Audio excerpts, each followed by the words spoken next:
వాగర్ధావివ సంపృక్తౌ వాగర్ధప్రతిపత్తయే జగతః పితరౌ వందే పార్వతీ పరమేశ్వరౌ. వాగర్ధావివ సంపృక్తౌ వాగర్ధప్రతిపత్తయే జగతః పితరౌ వందే Parvati పరమేశ్వరౌ. CVR ఓం channel ప్రేక్షకులకు నమస్కారం. నాయనార్ల చరిత్రలో మనం సుందరార్ నాయనార్ యొక్క పరిణయ సంబంధమైనటువంటి కథను చెప్పుకుంటూ ఉన్నాం. 30వ భాగం. పెరియ పురాణం సేకిలార్ రచించినటువంటి పద్యకావ్యంగా ఉన్నదాన్ని తుగిరాల గోపాలకృష్ణయ్య గారు తెలుగు చేతలో ఉన్నటువంటి వచనకావ్యంగా ఉన్నటువంటి కథల్ని నాయనార్ చరిత్రకి ఆధారంగా తీసుకుని చెప్పేటువంటి కథల్ని ఇప్పుడు ప్రస్తుతం చెప్పుకుంటూ ఉన్నాం. ఇందులో కలికాముడు అనేటువంటి నాయనారు కథ చెప్పుకుంటూ ఉన్నాం. ఆ కలికాముడు అనేటువంటి నాయనారు ఆ సుందరార్ నాయనారు యొక్క పరిణయ సందర్భంలో, సుందరార్ నాయనారి యొక్క పెళ్లి సందర్భంలో పరమేశ్వరుణ్ణి రాయబారిగా ఉపయోగించుకునవడం అనేటటువంటిది కలికాముడికి నచ్చలేదు. కలికాముడు నాయనారు కోపంతో ఊగిపోతున్నాడు ఆయన సుందరార్ మీద. ఎందుకని అంటే పరమేశ్వరుడు ఎంత గొప్పవాడు, దేవుడు ఎంత గొప్పవాడు, మన మనుషుల యొక్క తుచ్చమైనటువంటి కోరికల్ని తీర్చడానికి కాను, తుచ్చమైనటువంటి కామవాంఛల కోసం కానీ పరిణయానికి రాయబారిగా పరమేశ్వరుణ్ణి ఉపయోగించుకోవడం ఏమిటి, ఆ పరమేశ్వరుడు అనుగ్రహించడం ఏమిటి? ఇది చాలా తీవ్రమైనటువంటి బాధను కలిగిస్తుంది కలికాముడికి. అది ఎందుకు కలిగింది, అలా ఎందుకు ఆ సందర్భం వస్తోంది అనేది కథలుగా మనం చెప్పుకుంటూ ఉన్నాం. ఆ కథల్లో ఇక్కడ సుందరార్ నాయనార్ అనిందిత అనేటువంటి ఆమెని ప్రేమించడం, ఆమెని వివాహం చేసుకోవాలి అనుకోవడం. ఆమె అపురూప సౌందర్య రాశి. ఆమెని వివాహం చేసుకోమందామని చాలామంది ఊళ్ళు ఊరుతూ ఉన్నారు. అయినప్పటికీ ఎవరు వివాహం చేసుకుందామని వచ్చినప్పటికీ కూడా వాళ్ళు చనిపోతున్నారు. అంటే ఆమె శివుణ్ణి తప్ప మరొకరిని వివాహం చేసుకొని ఉంటోంది. శివుణ్ణి తప్ప మరొకరిని వివాహం చేసుకునేదే లేదు అని భీష్మించు కూర్చుంది. అప్పుడు సుందరార్ నాయనార్ రావడము, ఆమెను చూడడము, ఆమె సౌందర్యానికి ముగ్ధుడు కావడము, ఎలాగైనా సరే ఆమెను వివాహం చేసుకోవాలి అనుకోవడము. దానికి కూడా ఒక పురాణ కథ ఏంటి అంటే, కైలాసంలో ఉన్నటువంటి పార్వతి దగ్గర ఉన్నటువంటి ఇద్దరు చెలికత్తెలు కూడా ఒక ఆమె పరవయ్యారుగా, ఒక ఆమె అనిందితగా జన్మించడం భూలోకంలో. ఆ సుందరార్ అనేటువంటి నాయనారు కైలాసంలోకి వెళ్ళి వాళ్ళిద్దరినీ చూసిన కారణంగా మళ్ళీ భూలోకంలో పుట్టడము, మళ్ళీ అందమైనటువంటి వాడిగా పుట్టడం, మళ్ళీ ఆ ఇద్దరేతోనే సంబంధ బాంధవ్యాలు కలిగి ఉండడం. ఇదంతా పరమేశ్వరుని లీలా మానుష విగ్రహం తప్ప మరోటి కాదు కదా. కాబట్టి ఆ సుందరార్ నాయనారు చాలా చాలా సౌందర్యరాశి అయినటువంటి ఆమెను అనిందితం చూసి ఎలాగైనా సరే ఆమెను వివాహం చేసుకోవాలి, ఆమెను వివాహం చేసుకోనటువంటి జన్మ వృధా, వ్యర్థం అనుకున్నాడు. అనుకొని ఎలా అడగడం, ఎవరిని చేసుకొని అంటుంది ఆమె. ఆ అమ్మాయి శివుణ్ణి తప్ప మరొకరిని వివాహం చేసుకోను, లేకపోతే ఇలాగే ఉండిపోతాను, నేనంత ఆ జన్మాంతం నేను ఇట్లా ఉండిపోతాను అంటుంది ఆమె. అసలు అంటూ ఉంటే ఒకసారి వాళ్ళ తల్లిదండ్రులకు విసుగొచ్చేసి ఈ శివభక్తి తత్పరతతో ఉంటే ఇక వాళ్ళు విసిగిపోయి బాధతోనే ఉన్నారు వాళ్ళు. ఎవరైనా పెళ్లి చేసుకుందామని వస్తే వాళ్ళు చనిపోతున్నారు ఆ అబ్బాయిలు. ఏం చేయాలి, నిజంగా బాధతో ఉంటే వాళ్ళు ఏం చేశారంటే కొన్నాళ్ళు అయిన తర్వాత ఒక కన్యకా మఠం అంటే ఆ మఠంలో కూర్చోబెట్టి వచ్చేసారు. అంటే ఆమె పూజలు ఆమె చేసుకుంటూ అక్కడ గడుపుతుంది అని. నేను శివుడిని తప్ప వివాహం చేసుకోని అంటోంది. అప్పుడు ఆమెని అంతకుముందే చూడటం సుందరార్ నాయనార్, ఆమెని ఎట్టి పరిస్థితుల్లో నేను వివాహం చేసుకోవాలి అని కోరుకోవటము, ఆ పడుకున్న లేచినా కళ్ళ ముందు ఆమె కనిపిస్తుంది. విరహంతో వేగిపోతూ ఉన్నాడు. ఏం చేయాలో అర్థం కాలేదు. అప్పుడు భగవంతుడిని పెడతాడు. ఆయనకి భగవంతుడు ఒక్కడే కదా, ఆయన కోరికల్ని తీర్చడం, ధనాన్ని సమకూర్చడం, లేకపోతే ఆయన యొక్క ఏది అడిగితే అది ఆ భగవంతుడు. అంటే అంత నిష్టగా పూజలు చేస్తాడు కాబట్టి, అంత రచనలు చేసి అతన్ని మెప్పిస్తాడు కాబట్టి, దండకాలు రాసి అతన్ని మెప్పిస్తాడు కాబట్టి, కవిత్వాన్ని రాసి అతన్ని మెప్పిస్తాడు కాబట్టి భగవంతుడు అతను కోరినవన్నీ కూడా తీరుస్తూ ఉన్నాడు వరుసగా కదా. కాబట్టి ఇంకా అతనికి ఇంకా వేరే మార్గం లేదు. అందుకని మళ్ళీ భగవంతుని కోరుకొని, ఓ పరమేశ్వర, నువ్వు ఏ విధంగా చేస్తావో తెలీదు, ఏం చేస్తావో నాకు తెలీదు. నువ్వు వెళ్ళి రాయబారాన్ని నడిపి ఆ అమ్మాయిని ఒప్పించాలి, ఆ అమ్మాయి తల్లిదండ్రులను ఒప్పించాలి వివాహానికి. నేను వివాహం చేసుకుంటాను ఆ అమ్మాయిని, అనిందితని అంటాడు. అంటే పరమేశ్వరుడు ఆలోచిస్తాడు, ఇది జరిగే పనేనా, చూద్దాం అనుకుని వెంటనే వెళ్తాడు. అక్కడికి వెళ్తే వాళ్ళమ్మ నాన్న ఏముంది, ఎప్పుడు ఆ అమ్మాయికి వివాహం అవుతుందని వాళ్ళు చూస్తున్నారు. ఆ అమ్మాయిని అడిగితే ఆ అమ్మాయి అంటుంది, నేను పరమేశ్వరుని తప్ప వివాహం చేసుకోవాలనుకోవట్లేదు, నేను వివాహం అనేటటువంటిదే మానేశాను, కాబట్టి ఆయనారు ఎదురు చూస్తూ ఉంటాడు ఆతృతతో. నిమిషం ఒక యుగంలాగా గడుస్తూ ఉంటుంది. పరమేశ్వరుడు వస్తాడు, ఏం చెప్తాడో. ఆ పరమేశ్వరుడు నవ్వుకుంటూ వస్తాడు, అమ్మయ్య సఫలీకృతం అయింది కదా అనుకుంటాడు. కానీ చావు కబురు చల్లగా చెప్పినట్టుగా మెల్లగా చెప్తాడు. ఏంటి అంటే, ఆమె ఏమీ ఒప్పుకోలేదు, చేసుకోనంటోంది అంటాడు. నీరు గారిపోతాడు. మరి ఎలా స్వామి, ఇప్పుడు నేను ఎలా వేగేది, నేను ఆమెని ఎలా ఎట్టి పరిస్థితుల్లో కూడా వివాహం చేసుకోవాలని చెప్పి అనుకుంటున్నాను, ఏం చేయమంటారు నన్ను అంటాడు. అంటే అప్పుడు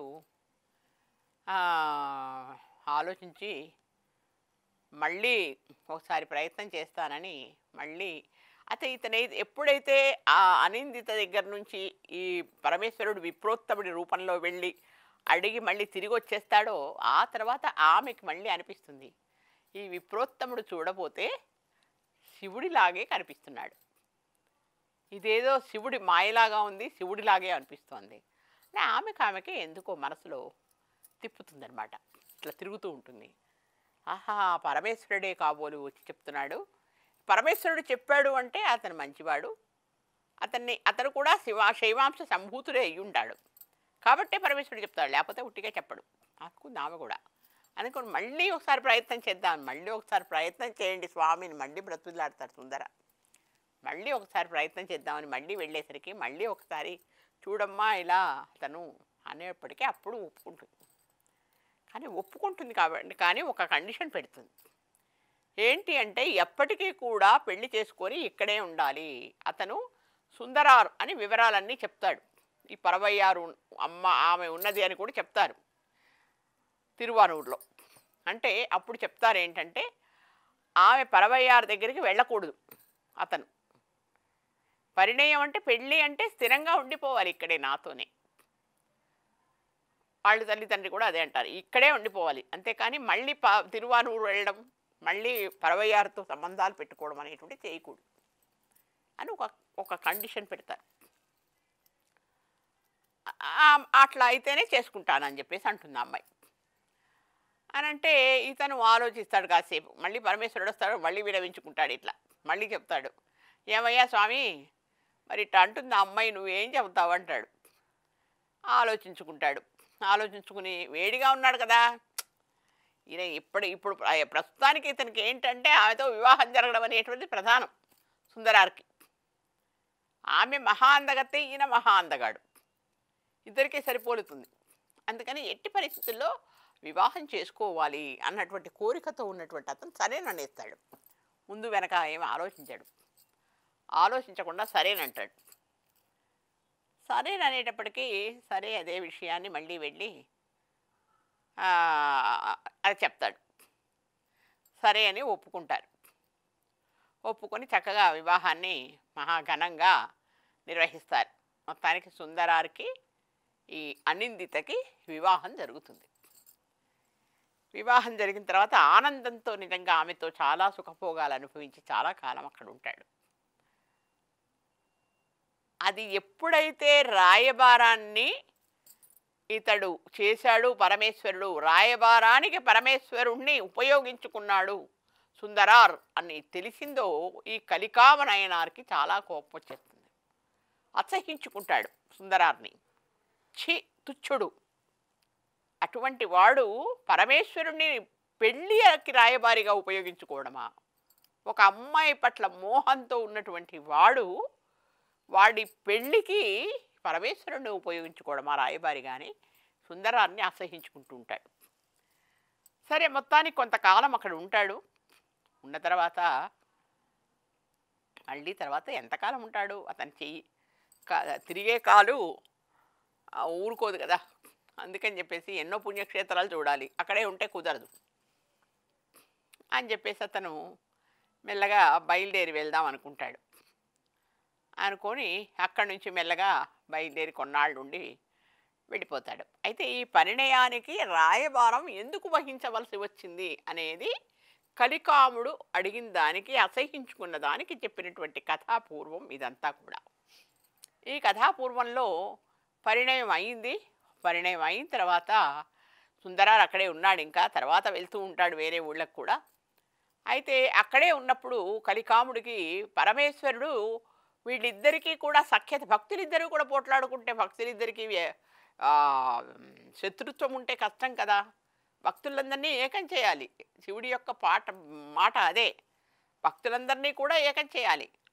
అందరూ కలిస్తేనే కదా, భక్తులందరూ కలిస్తేనే కదా బాగుంటుంది అని వీళ్ళిద్దరూ కూడా చాలా శత్రువుల్లాగా మారిపోయారు. కలికాముడును సుందరారు ఇద్దరూ కూడా శత్రువుల్లాగా మారిపోయారని అతను ఏం చేస్తాడంటే, ఈ కలికాముడికి ఎలాగైనా సరే అతనికి తెలిసి రావాలి, సుందరారి యొక్క గొప్పతనం తెలిసి రావాలన్న ఉద్దేశం చేత కలికాముడికి కడుపు నొప్పి తెప్పిస్తాడు.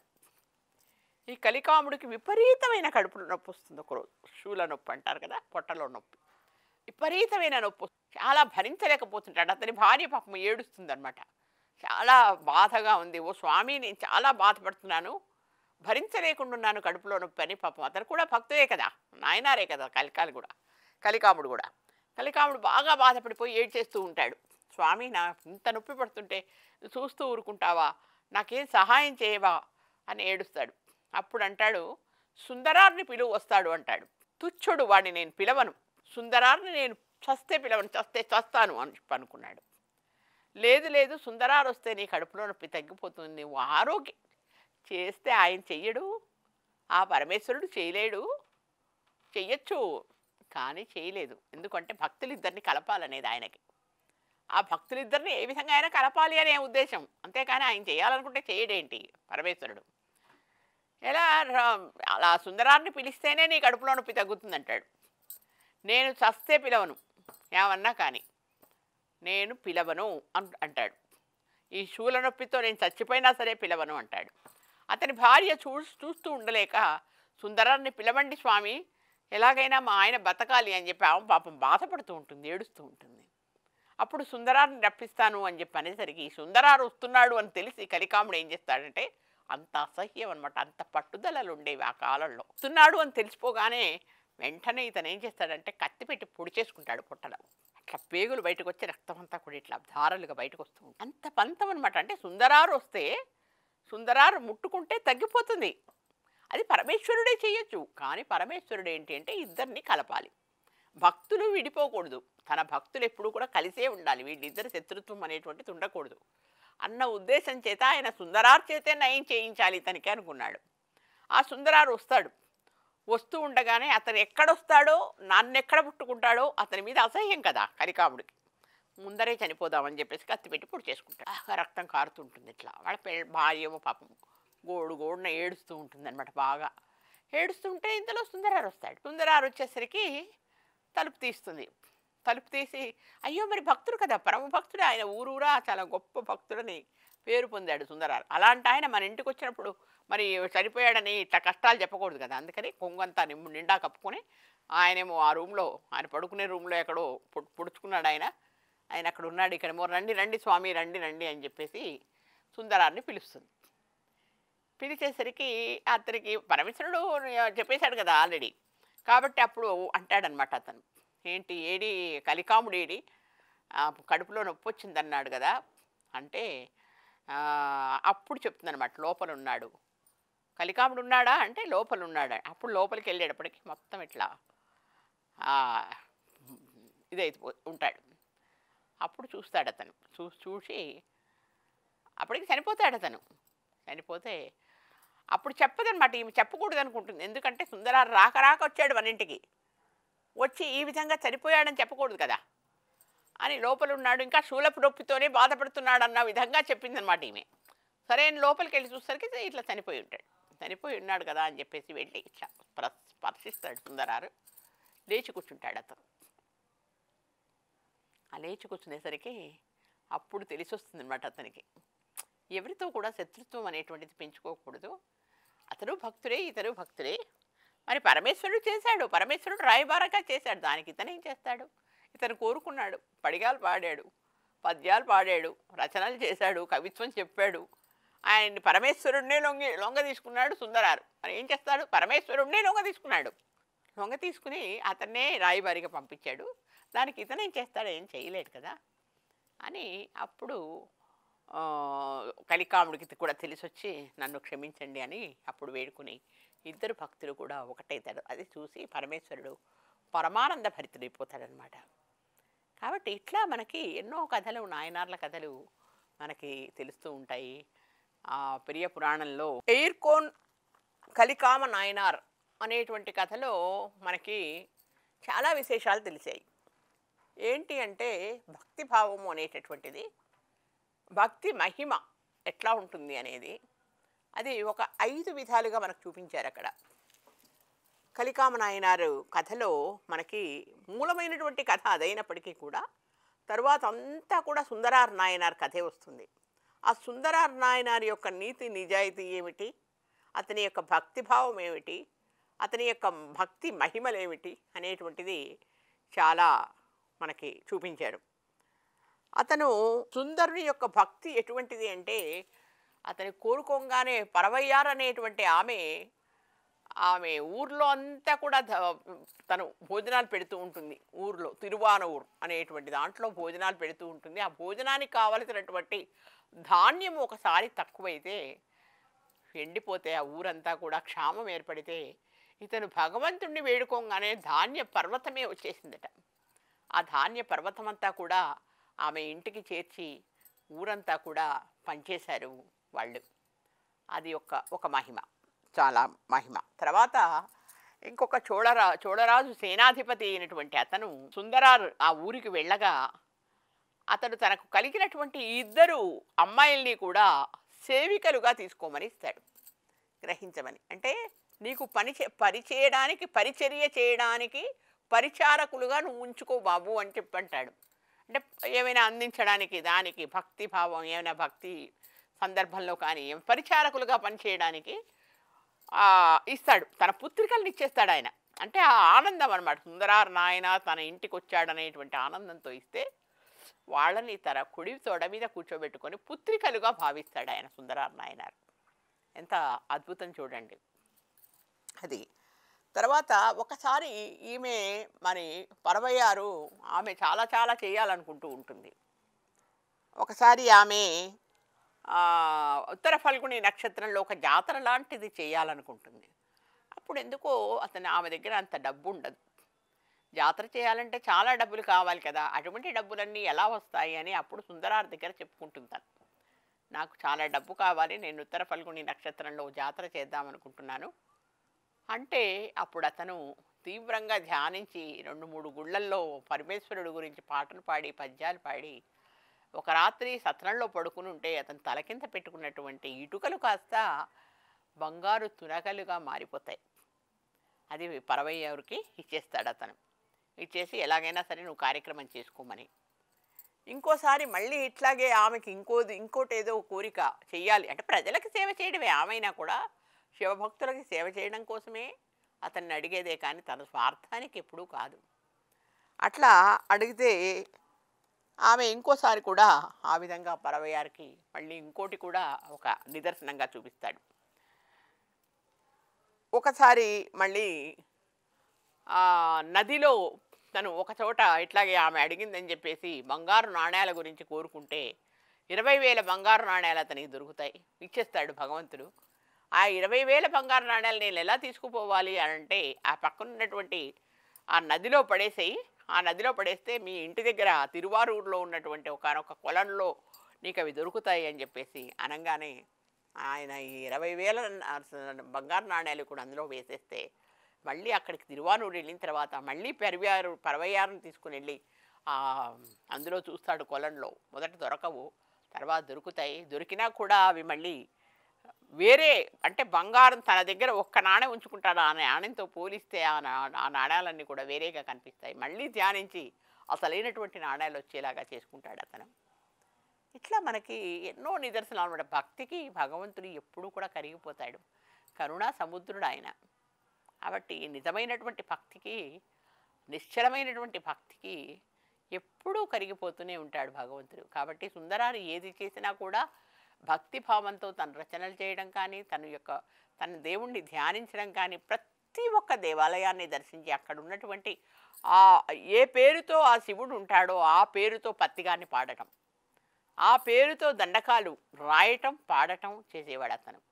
అందుకే అంత మహిమలు ఆయనకు వచ్చాయి. మరి అంటే ఆ మహిమలన్నీ కూడా ఆయనకే ఎందుకు చూపిస్తున్నారు? మన నాలాంటి దానికో మీలాంటి దానికో చూపించచ్చు కదా భగవంతుడు. అంటే ఆయనంత నిష్టగా ఉన్నాడనమాట సుందరార్. అతని యొక్క భక్తికి ఎన్నో నిదర్శనాలుగా కనిపిస్తాయి. అలాగే అనిందితోపాఖ్యానంలో కూడా చాలా అద్భుతమైనటువంటి కథ మనకు కనిపిస్తుంది. అనిందిత అనేటువంటి ఆమె అద్భుతమైనటువంటి సౌందర్య రాశి. ఆమె చిన్నప్పటి నుంచి కూడా శివుడి భక్తి తత్పరురాలు. ఆమె శివుడిని తప్ప మరొకరిని వివాహం చేసుకోనని కూర్చుంటుంది. చాలా యుక్త వయస్సురాలైనటువంటి ఆమె అందరూ కూడా ఆమెను చేసుకోవాలని ఎంతోమంది ముందుకు వస్తూ ఉంటారు. కానీ అవి ముందుకు వచ్చినటువంటి వరులు చనిపోతూ ఉంటారు. అంటే ఆమె శివభక్తి తత్పరత ఇదంతా చూడలేక వాళ్ళు ఏం చేస్తారంటే కన్యకా మఠంలో చేర్పించేస్తారు ఆమెని. అక్కడ కూర్చుని తపస్సు చేసుకోమా తల్లి, భరించలేరు పాపం. తల్లి తండ్రి కూడా ఏడ్చుకుంటూనే బాధపడుతూనే ఆ కన్యకా మఠంలో వదిలేసి వస్తారు. మరి ఇక్కడ ఉంటే కళ్ళ ముందు చూడలేరు. ఈ అమ్మాయిని చూసి ఎంతోమంది పిల్లలు వస్తున్నారు, ఆ పిల్లలు చనిపోతున్నారు. అనవసరంగా ఈ హత్యాపాతకం అంటుకుంటుంది కదా వీళ్ళకి. అందుకని చెప్పేసి ఆమె కన్యకా మఠంలో చేర్పించేస్తే ఆ తర్వాత సుందరారు ఆమెని, అంతకుముందే సుందరారు వాళ్ళ ఇంట్లో ఆమెను చూసిన దగ్గర నుంచి ఆయన కంటి నిండా నిద్రపోలేదు. ఎట్లా ఈ పరిస్థితుల్లో ఆమెను వివాహం చేసుకోవాలని ఆమెని తనకి వివాహం చేయించమని రాయబారిగా శివుణ్ణే పంపిస్తాడు వాళ్ళ ఇంటికి. ఆ అమ్మాయి దగ్గరికి కూడా రాయబారిగా శివుణ్ణి పంపిస్తాడు. శివుణ్ణి పంపించి ఆమె దగ్గరికి వెళ్ళంగానే ఆమె నేను చేసుకోనుగాక చేసుకోను అంటుంది. సుందరారు చేసుకోవాలనుకుంటున్నాడమ్మా నిన్ను అంటే నేను చేసుకోను అంటుంది. మళ్ళీ ఏం వార్త తెస్తాడో అని ఎంతో ఉత్సాహంగా ఎదురు చూస్తున్నటువంటి ఆ సుందరారికి ఇతను చెప్పినటువంటి వార్త, చేదు వార్త చాలా బాధ కలిగిస్తుంది. మరి ఎలాగైనా సరే స్వామి నువ్వే చేయగలవు, ఇంకెవరు నువ్వే చేయలేకపోతే ఇంకా కార్యం ఎవరు చేయగలరు? ఆ పరమేశ్వరుడే చేయలేకపోతే ఇంకెవరైనా ఉన్నారా లోకంలో చేసేవాళ్ళు? మానవ మాతలు చేయగలరా? అంటే ఎలాగైనా సరే నా అమ్మాయిని వివాహం చేసుకోవాలి అంటే అప్పుడు అతను ఎప్పుడైతే అనిందిత దగ్గరికి వెళ్ళొచ్చిన తర్వాత అనిందితకి అర్థమైపోతుంది అతను శివుడని. అయ్యో శివుడు వస్తే నేను తిప్పి పంపించానా, తిరస్కరించానా? అతను చెప్పిన వాడైతే ఎవరైనా సరే నేను చేసుకుంటాను అని శివుడిని మళ్ళీ ధ్యానిస్తే ఆ శివుడు అక్కడికి వెళ్ళి ఫలానా అతన్ని చేసుకోమను అంటే నేను చేసుకుంటాను, కానీ ఒకే ఒక కండిషన్ పెడతాను, మళ్ళీ పరవయ్యారు దగ్గరికి వెళ్ళకూడదు. తిరువానూరు వెళ్ళి మళ్ళీ ఆ పరవయ్యారుతో సంబంధాలు పెట్టుకోకుండా ఉండాలి, ఇక్కడే ఉండాలి ఎప్పటికీ కూడా పెళ్లి చేసుకున్నాక అని అంటుంది. సరే అని చెప్పేసి ఒప్పుకుంటాడు. అప్పుడు ఇంకా పెళ్లి చేసుకోవాలనేటువంటి ఆ కోరికతో ఉన్నాడు కాబట్టి సుందరారు అలాగే అని చెప్పేసి ఆమెని వివాహం చేసుకుంటాడు. అయితే ఆ వివాహానికి పరమశివుణ్ణి రాయబారిగా ఎంచుకున్నాడని ఈ కలికాముడికి కోపం, శత్రుత్వం వాళ్ళిద్దరికీ కూడా. ఇతనికి ఉండదు సుందరారికి, కలికాముడికి సుందరారంటే అసహ్యం. అంటే పరమశివుణ్ణి ఒక మామూలు మానవుల్లాగా ఉపయోగించుకుంటాడా, ఒక పనిముట్టులాగా ఉపయోగించుకుంటాడా? తప్పు కదా అది అని అతడంటే కోపము, అసహ్యం అనమాట. సరే ఈ అసహ్యాన్ని ఎలాగైనా పోగొట్టాలి, భక్తులిద్దరిని ఏకం చేయాలని మహాశివుడు అతనికి శూలం నొప్పి తెప్పిస్తాడు కలికాముడికి. బాగా శూల నొప్పి అంటే కడుపులో నొప్పి విపరీతంగా వస్తుంది, భరించలేడు. స్వామి నేను భరించలేకపోతున్నాను, పొర్లి ఏడుస్తుంటాడు. అంటే అంటాడు సుందరార్ నాయనార్ని పిలువు, సుందరార్ నాయనార్ ఇంటికి వస్తే మీ ఇంటికి వస్తే కడుపులో నొప్పి పోతుందండి, నేను చచ్చినా పిలవను అంటాడు. నేను చచ్చిపోనంటే చచ్చిపోతాను కానీ అతన్ని మాత్రం పిలవని అంటాడు, శత్రుత్వం కదా. అంటే కాదు నువ్వు సుందరార్ నాయనార్ని పిలువు అని తన భార్య కూడా భార్య కూడా చెప్తుంది, కానీ వినడు అతను. సరే వస్తాడతను ఎట్లాగైనా సరే నీ శూలపు నొప్పి పోగొట్టడానికి అని అనంగానే అతను ఎక్కడొస్తాడో పిలిపిస్తారో భార్య కానీ అతన్ని పిలిపిస్తారేమో ముందరే చనిపోవాలని కత్తి తీసుకుని పొడుచుకుంటాడు. పొడుచుకుంటే రక్తం కారుతూ పేగులు బయటకు వచ్చేసి గదిలో ఉంటాడు. అప్పుడు సుందరారు వస్తాడు వాళ్ళ ఇంటికి. ఆ సుందరారు వచ్చేటప్పటికే అతని భార్య ఆహ్వానించి అతన్ని చనిపోయాడని చెప్పదు. ఏది శూలపు నొప్పితో బాధపడుతున్నాడు కలికాముడు ఏడి, శివభక్తుడు అతను. శివభక్తుడంటే నాకు కూడా ఇష్టం కదా, కాబట్టి ఆ కలికాముడు ఎక్కడ బాధపడుతున్నాడంటే అదిగోండి ఆ గదిలో ఉన్నాడు, చనిపోయాడని చెప్పదు. ఆ గదిలోకి వెళ్ళేసరికి చనిపోయి ఇట్లా రక్తం కారుతూ ఉంటాడు. అప్పుడు వెళ్ళి వెంటనే ఇట్లా ముట్టుకోగానే అతను మళ్ళీ తెలుసుకుంటాడు అతని మహిమ ఏంటి అని. అంటే సుందరారి యొక్క గొప్పతనాన్ని అప్పుడు తెలుసుకొని నమస్కారం చేసి ఇద్దరూ కూడా పరమేశ్వరుడు గురించి పాటలు పాడతారు. ఇద్దరు కూడా పరమేశ్వరుడు గురించి చక్కటి ధ్యానం చేస్తారు.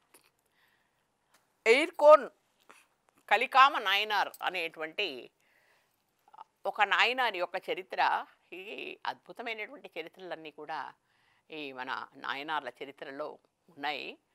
ఈ 63 నాయనార్ల చరిత్రని షెక్కిలార్ అనేటువంటి కవి తమిళంలో పద్యాలుగా రాస్తే దాన్ని తెలుగు చేశారు గోపాలకృష్ణయ్య గారు.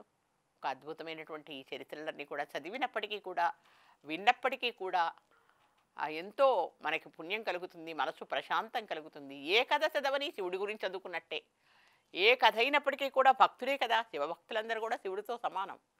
కాబట్టి ఆ శివుడిని స్మరించుకుంటూ ధ్యానించుకుంటూ పూజించుకుంటూ ఉండి మనం జన్మ తరింప చేసుకుందాం, చరితార్థం చేసుకుందాం, కైలాసం చేరుకుందాం. స్వస్తి.